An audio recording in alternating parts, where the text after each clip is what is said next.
welcome to Cooking with the Indie Author. No, well, I've got a lot to do today, so I figured I would do my reviews while I'm doing this. Just preparing little hot pot style chicken vegetable nonsense. Anyway, I read about 7 or 8 books in the last 2-3 weeks, and I've spent the last 2 weeks being incredibly ill thanks to my daughter's first bug from nursery, which took out the entire household for a good fortnight. So I've been reading, but I haven't been doing much of anything else. So this is going to be a test of my memory, which, you know, doesn't bode well. Anyway, the first book that I read in this run of non-stop reading, really, because I haven't written anything, and I'll try and stand to the side here so I can fit the usual book covering up here, was The Crash by Freida McFadden.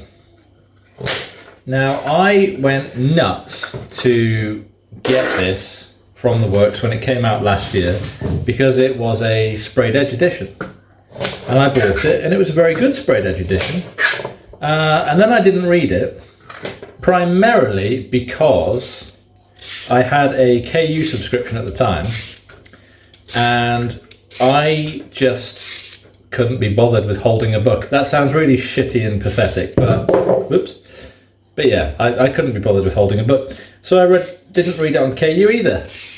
You know, I just skipped the whole thing, and then The Tenant came out, and I skipped that one as well, even though I bought the sprayed edge and then got rid of it. So yeah, I digress. I got to it, and it's basically the story of a woman who is pregnant by the typical Amazon-style billionaire who wants nothing to do with it and is willing to pay her hush money.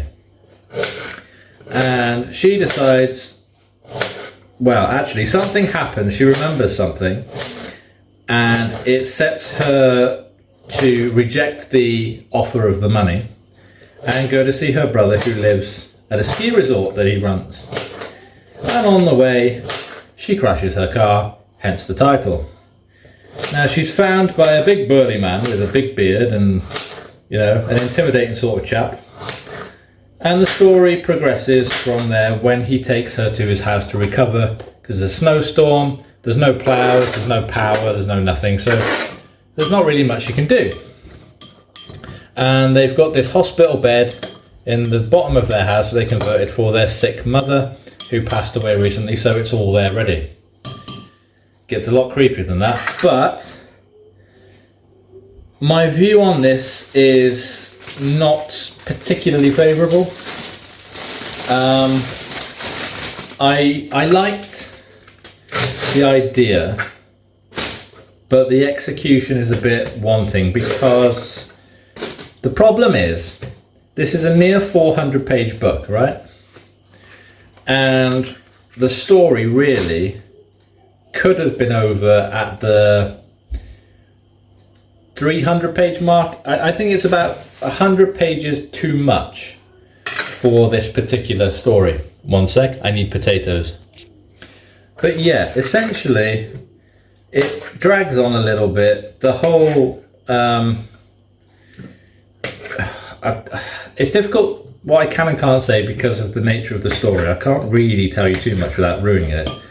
I mean, if you're a proper Freida fan, like I used to be, you will have read it when it came out. And if you're not really, I can't, in good conscience, wholeheartedly recommend it, because it's one of those that's a bit meh. I gave it a 3 stars, or a 3.5, I can't remember. But yeah, it's not, and I know I keep saying this, and a lot of people say this, but it's not on the Housemaid's level. Although the more I read Freida's recent releases, I start to think to myself, had I read her earlier work first, would I think that was better and the Housemaid was just repeating the formula? But yeah, either way, 3.5 stars, not really something to get excited about.